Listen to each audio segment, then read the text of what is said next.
Let's bring on our experts here. Of course, first off, we have Tony Dwyer. Tony is the Chief Market Strategist at Canaccord Genuity.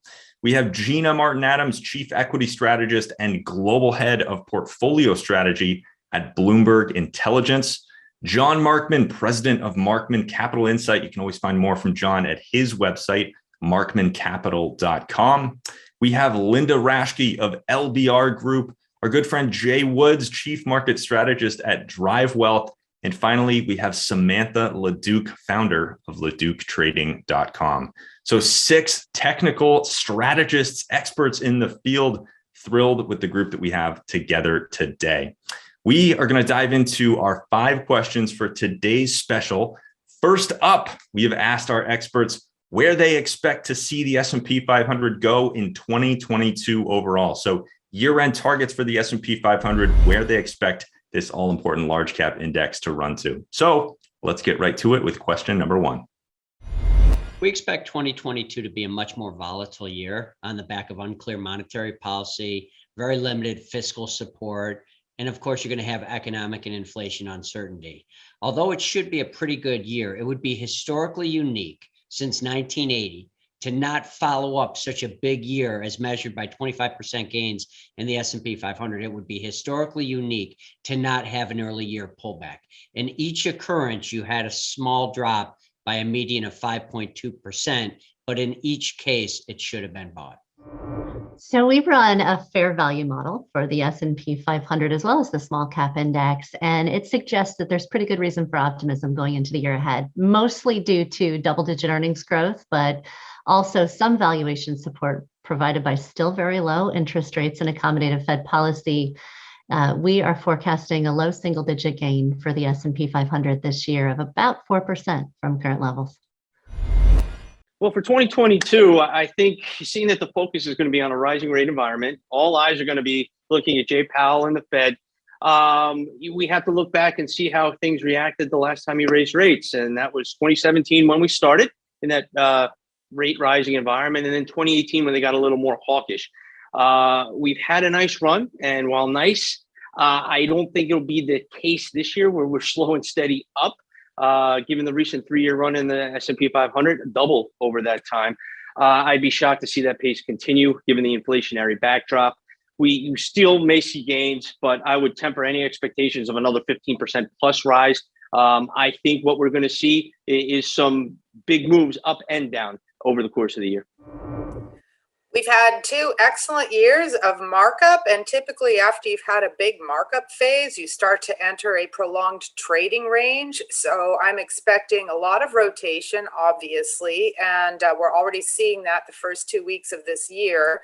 So a big, broad trading range, and I do think we will have a 10% down at some point during the year. Don't ask me for timing on that.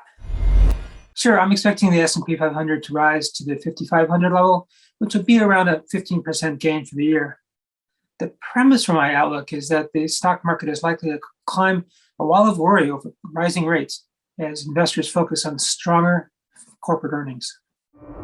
It might be against consensus, but I think S&P is going to underperform. So right now, one of my favorite rotations is to time value to growth and vice versa. So I see a growth to value rotation framework for the coming year.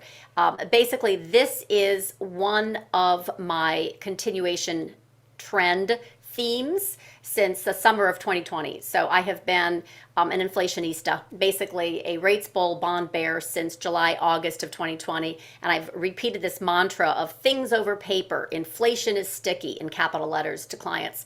So I've repeated it enough. And some of the reasons being stagflation. We have supply stress.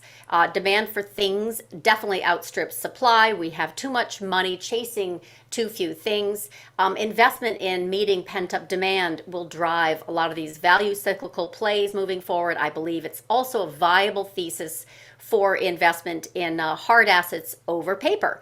So the backlogs have a while before they're going to get dealt with, and shipping manufacturing breakdowns as well. They have led in large part to inflation expectations. Backlogs have not caught up. Yields, I have a great chart of yields overlaid with backlogs. They point to bond yields needing to catch up. So this is a pressing risk to bond proxies such as tech. So with our monetary backdrop, with 7% inflation, highest since 1982, which I believe is going to, like I said, stay sticky, and the Fed holding interest rates at zero and adding 1.3 trillion in assets to the balance sheet, they're now getting nervous. So inflation is not transitory. They have admitted. They are also very political, and they see an administration that is very worried about inflation into the midterms. So I think that's going to drive political expediency for them to basically work harder to tap down inflation. So that's a reason for the season, I believe, in the Fed regime change of hawkish over dovish because of sticky inflation and politics. I also think that this is going to be a continuation theme for 2022, and the Fed put will therefore move. It has since 2013, taper tantrum sits around 20% lower from current prices. And that's where I think we're going to have an outsized correction, but we'll probably settle back at about 4,400 by year end. Hey guys, Dave Keller here with StockCharts.com. Thanks so much for watching our video. If you enjoyed it, and we hope you did, hit the like button right below. Also, we have so much new content every day. Consider subscribing to the channel. Just hit the subscribe button in the video or right below. Thanks for watching. Stay safe. Have a fantastic day.